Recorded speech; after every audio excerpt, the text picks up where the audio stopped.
నమస్తే. ఇన్నాళ్ళు నన్ను సపోర్ట్ చేస్తూ, ఎంకరేజ్ చేస్తూ మీ ప్రేమని నాకు అందిస్తున్న ప్రతి ఒక్కరికి కృతజ్ఞతలు.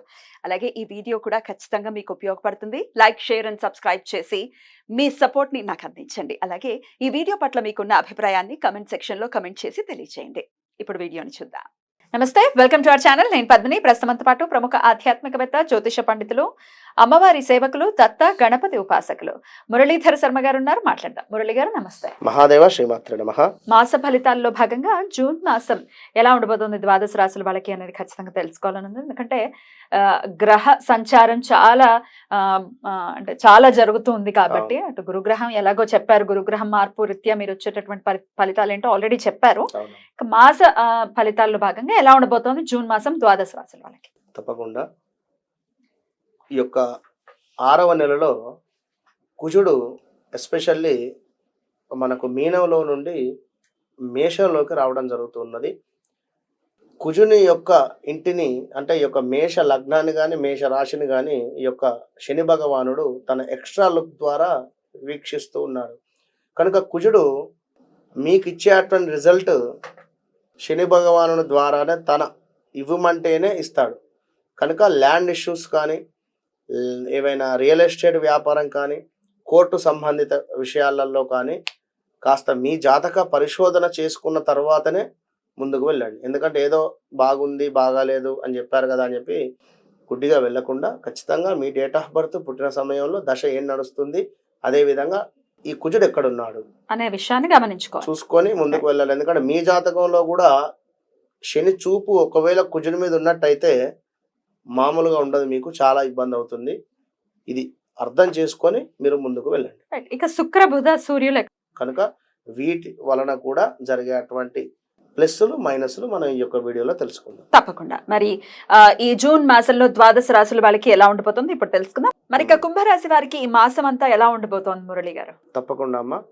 కుంభరాశి వారికి వీరికి జన్మశని అయితే నడుస్తూ ఉన్నది. అయినప్పటికీ కూడా 4వ స్థానంలో యొక్క గురువు ఉండడం చేత స్థాన చలనాలు కానీ లేదా ఏవైనా 2 వీలర్ కానీ 4 వీలర్ కానీ కొనుక్కోవాలి అనేటువంటి ఆలోచన రావడం కానీ ఇవన్నీ అయితే ఉన్నవి. కనుక మరి ఈ మాసములో ఎట్లా ఉంది అనుకుంటే అనుకూలము లేకపోయేటువంటి పరిస్థితి ఉంది. వాహన ప్రమాదాలు ఉన్నాయి, విద్యా ఉద్యోగ భంగం ఉంది, చేయి వ్యాపారం అందు నష్టములు, శస్త్రచికిత్సలు అంటే హాస్పిటలైజ్డ్ డబ్బు ఖర్చు, ప్రభుత్వ పనులు చెడిపోవుట, అకాల కలహాలు కావచ్చును, చేయి వృత్తులందు ఆదాయము లేకుండుట, శక్తికి మించినటువంటి పనులు చేసి చింతించుట, ఇంటి యందు అనారోగ్యములు, ఇష్టమైనటువంటి వస్తువులు ఏవైతే ఉన్నాయో అమ్ముకునేటువంటి పరిస్థితి, మధ్యవర్తిత్వం అసలే పనికిరాదు. కుంభరాశి వారికి కొన్ని పరిస్థితులు చక్కబడేటువంటి పరిస్థితి అయితే ఉంది. మరి ఆలోచనలో మార్పు వస్తుంది, ఖర్చులు విపరీతంగా ఉండేటువంటి పరిస్థితి అయితే ఉంది. ఈ యొక్క జూన్ నెలలో చాలా జాగ్రత్తగా మాత్రము ఉండాలి అని చెప్పి చెప్పడం జరుగుతూ ఉన్నది ఈ యొక్క కుంభరాశి వారికి. మరి యొక్క కుజుని మార్పు వలన మీకు 3వ స్థానంలో కుజుడు, అదేవిధంగా శని మీ జన్మలగ్నం నుండి 3వ స్థానం మీద పడడం చేత ముఖ్యంగా మీకంటే చిన్నవారు, తమ్ముడు కానీ చెల్లెతో కానీ విభేదాలు ఏర్పడేటువంటి పరిస్థితి అయితే ఉంది. వారితో ఏమైనా ఆర్థిక లావాదేవీలు ఆల్రెడీ జరిగి ఉన్నట్టయితే ఇప్పుడు గొడవలు జరిగేటువంటి పరిస్థితి అయితే ఉంది. అనూహ్య ఆరోగ్య సమస్యలు, అనూహ్య ధనప్రాప్తి ఉంది. కొంచెం జాగ్రత్తగా ఉండండి. ఇంకా కుజుని యొక్క దృష్టి ఈ యొక్క 6వ స్థానము, అదేవిధంగా 6వ స్థానం మీద ఉండడం చేత కొంత ధనధాన్య ప్రాప్తి, ఇష్టకార్యసిద్ధి, సభా గౌరవం ఉంటుంది. మరి మీ జాతకంలో కుజుడు కరెక్ట్గా తన పొజిషన్ లేకున్నట్టయితే మాత్రము కాస్త ఇబ్బందులు అయితే ఉంటాయి. ఆ విషయాన్ని గమనించుకోండి. ఎట్ ద సేమ్ టైం ఈ యొక్క కుంభరాశి వారికి మీకు 9, 10 స్థానాలను కూడా ప్రేరేపించేటువంటి పరిస్థితి ఉంది. 9వ స్థానంలో కుజుడు దృష్టి పడడం చేత వ్యవహార మాంద్యత, అధికారుల నుండి సమస్యలు, స్థాన చలనాలు, ఆరోగ్య క్షీణత ఉన్నది. 10వ స్థానంలో ఉండడం చేత ప్రతికూల వాతావరణం ఉంది, అదేవిధంగా వ్యతిరేకత ఏర్పడుతూ ఉన్నది, ఇంకా వృధా భ్రమణలు ఉన్నవి, ఇంకా ఆహార వ్యతిరేకత ఉన్నది, అంటే ఫుడ్ రిలేటెడ్ ఇష్యూస్ వచ్చేటువంటి పరిస్థితి అయితే గోచరిస్తూ ఉంది. ఇంకా మరి ఈ యొక్క బుధుడు కూడా మరి ఈ యొక్క 4వ స్థానంలో ఉండడం చేత, మరి 4వ స్థానంలో బుధుడు ఉంటే సర్వకార్యసిద్ధి, శుభకార్య నిర్వహణాలు, అదేవిధంగా మాతృసుఖము, కుటుంబ సౌఖ్యం అయితే గోచరిస్తుంది. మరి యొక్క శుక్రుని మూలకంగా అందరి వలన ఆనందం ఉన్నది. వాహన ప్రాప్తి, వాహనాలు ఎవరైనా కొనుక్కోవాలి అని అనుకునేటువంటి వారు శుక్రుడు సొంత ఇంట్లో ఉన్నాడు కనుక కుంభరాశి వారు కొంచెం మీ జాతకాన్ని కూడా ఒక్కసారి పరిశోధన చేసుకొని మీరు ముందుకు వెళ్ళండి. మరి ఇక్కడ సూర్యుడు కూడా 4వ స్థానంలో ఉండడం చేత కాస్త కార్యాలలో ప్రతికూలత, ఆరోగ్య క్షీణత, మానసిక ఆందోళన, కుటుంబంలో కలహాలు ఉన్నవి. అట్ ద సేమ్ టైం సూర్య భగవానుడు ఈ యొక్క నెల చివరికల్లా పంచమానికి వెళ్ళిపోతుంటాడు. పంచమ దృష్టి వలన కాస్త ఇంకా నమ్మక ద్రోహము కానీ, ధన నష్టము కానీ, శత్రువుల వలన భయము కానీ, ఆలోచన హీనత ఇవన్నీ కూడా ఉన్నవి. మొత్తము కూడా కుంభరాశి వారికి మైనస్ వాతావరణంగానే ఉంది. మీరు మొత్తము కూడా నెగిటివే చెప్తూ ఉన్నారు, ఒకటి పాజిటివ్ కూడా చెప్పడం లేదు అంటే అక్కడ జరుగుతూ ఉన్నది అది.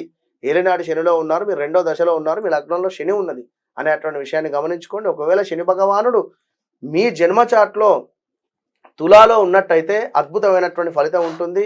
లేదా మీ పేరు మీ యొక్క ఈ యొక్క కుంభరాశిలో మనకు ఏవైతే నక్షత్రాలు వస్తాయో ఒకవేళ మీ పేరు ఆ యొక్క రాశులతో మొదలు కాకుండా వేరే రకంగా ఒకవేళ మీ తల్లిదండ్రులు పెట్టినట్టయితే, ఇప్పుడు ఉదాహరణకు మనకు ఈ యొక్క కుంభరాశిని తీసుకున్నట్టయితే శతభిష నక్షత్రము, ధనిష్ట నక్షత్రము, అదేవిధంగా మనకు పూర్వభద్ర వస్తుంది. ఇక్కడ ఏమిటి గా గి గూగే కానీ సు అక్షరం కూడా కుంభరాశిలోకి వస్తుంది. మనకు సా అక్షరాలు, గా అక్షరాలు ఎవరైతే ఉన్నారో వారు ఒకసారి మాకు ఈ అక్షరాల మీద పేరు లేవు, మాకు వేరే అక్షరాలతో పేర్లు ఉన్నాయి అనుకుంటే తప్పకుండా మీరు ఈ ఏలినాటి శని నుంచి బయటపడవచ్చు. పెద్ద ఇబ్బంది అయితే ఏం కాదు 100% కూడా. కనుక మీరు కూడా శని సంబంధిత అదేవిధంగా కుజ సంబంధిత దానాలు జపాలు చేయించుకోండి, మంచి ఫలితం ఉంటుంది. ఆల్ ద బెస్ట్ కుంభరాశి వారికి. చాలా బ్యూటిఫుల్ గా ఎక్స్ప్లెయిన్ చేశారు. డెఫినెట్ గా ఇది భయపెట్టడానికి మాత్రం కాదు, వాళ్ళకి జాగ్రత్తలు చెప్పడానికి మాత్రమే మీరు చెప్తూ ఉన్నారు. కాబట్టి చెప్పిన విషయాల్లో జాగ్రత్తలు వహిస్తూ చాలా కేర్ఫుల్ గా ఈ మొత్తం మాసాన్ని కూడా గడపాలని కోరుకుంటూ ఇక నెక్స్ట్ ఎపిసోడ్ లో ఫైనల్ గా మీనరాశి గురించి మాట్లాడుకుందాం. తప్పకుండా. మహాదేవ.